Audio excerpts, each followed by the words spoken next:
হোক আর গ্রীষ্ম, মিষ্টি দই সবসময়তেই বাঙালিদের মনের মণিকোঠায় থাকে। আর সেটা যদি ঘরে বানিয়ে নেওয়া যায় ভীষণ সহজে, তার থেকে মনে হয় ভালো কিছু হয় না। দেখো, একটুও জল বেরোলো না কাটার পরে, তার মানে কতটা ঘন হয়েছে দেখে বুঝতে পারছো। ভীষণই ক্রিমি হয়, আর এইভাবে বানালে পারফেক্ট টেস্ট আসে।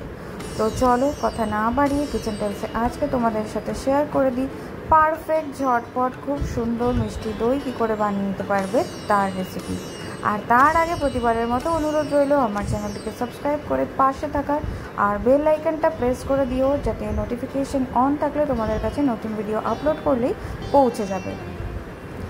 এবার দেখো, একটা ননস্টিক প্যান নিয়েছি, এটার মধ্যে আমি চিনি দিচ্ছি। তোমাদের কাছে যদি এরকম ফাইন দানা চিনি না থাকে কোনো চিন্তার ব্যাপার নেই, যেরকম খুশি তোমরা চিনি দিতে পারো।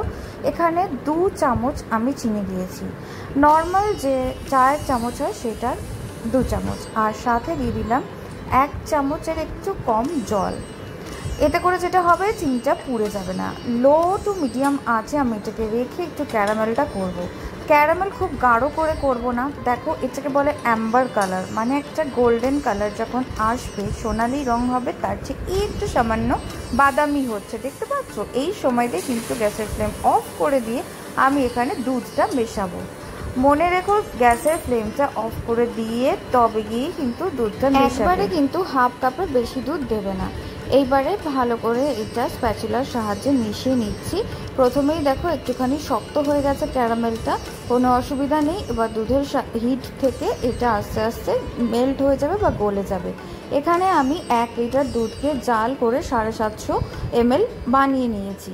এবার আমি একবারে কিন্তু দুধটা দেখো মেশালাম না, অল্প অল্প করে দুধটা ক্যারামেলের সাথে মেশাতে থাকতে হবে। গাঢ় করে নেওয়ার পরেই কিন্তু ক্যারামেলের সাথে মেশাবে। এবার সেকেন্ড টাইম আমি পুরো দুধটা মিশিয়ে দিলাম।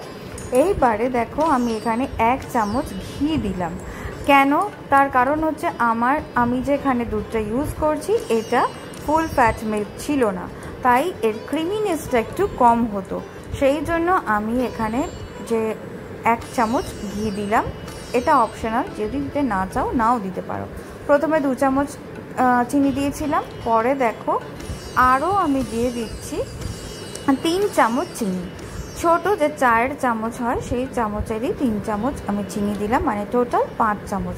ক্যারামেলের সময় 2 চামচ আর পরে 3 চামচ দিয়ে মিশিয়ে আমি এটাকে একটা দেখো পাত্রে ঢেলে নিয়েছি।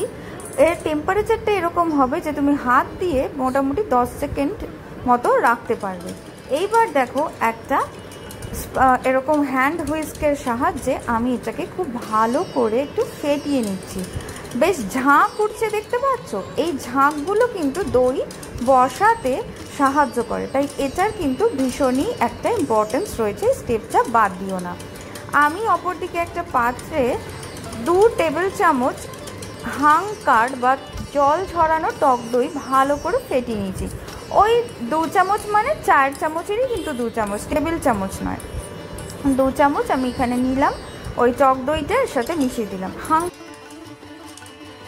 ভালো করে আরেকবারও আমি একটু ফেটিয়ে নিচ্ছি। এবার একটা শুকনো মাটির পাত্র নিয়েছি, ভালো করে ধুয়ে একদম রোদে শুকিয়ে নিতে হবে, আর তারপরে এর মধ্যে ঢেলে দিতে হবে দুধ আর দইয়ের মিশ্রণটা। ওই বাটি থেকে দিতে গিয়ে পড়ে যাচ্ছিল বারবারই, তাই জন্য আমি এখানে একটা কাপের মধ্যে মেপে মেপে দিয়ে দিচ্ছি, ঠিক আছে। একদম সাবেক পদ্ধতিতে কিভাবে বানানো হয় দই আমি তোমাদেরকে সেটা শিখিয়ে দিলাম। অনেক শর্টকাট মেথড ইউটিউবে পাবে, কিন্তু আমি তোমাদের সাথে একদম পুরনো সাবেক পদ্ধতি শেখাচ্ছি, যেটাতে একদম পারফেক্ট যে বাঙালিদের ট্র্যাডিশনাল ঐতিহ্যবাহী মিষ্টি দই সেটাই কিন্তু এখানে হবে। এখানে একটা ট্রের মধ্যে আমি এরকম একটা মোটা টাওয়াল নিয়েছি, সেটা দিয়ে ভালো করে কভার করে দেবো যাতে হিটটা একদম লক থাকে।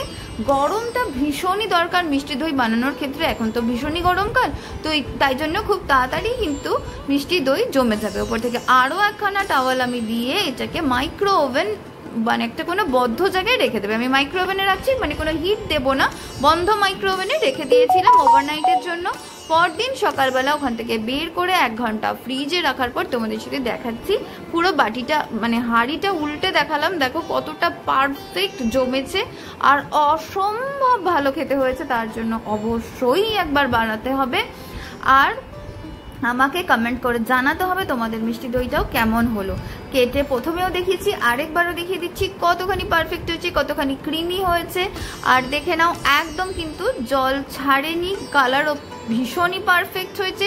এর থেকে গাঢ় কালার করতে গেলে কিন্তু ক্যারামেল পুড়ে যাবে, তেতো হবে, আর তারপর কিন্তু বলো না যে আমি তোমাদেরকে আগে থেকে সাবধান করিনি। ওকে, তাহলে মিষ্টি দই একদম পারফেক্টলি জমে গেছে। চ্যানেলটি ভালো লাগলে কিন্তু অবশ্যই সাবস্ক্রাইব করো, আর ভিডিও লাইক না করে কিন্তু প্লিজ যেও না। ভালো থেকো, নমস্কার।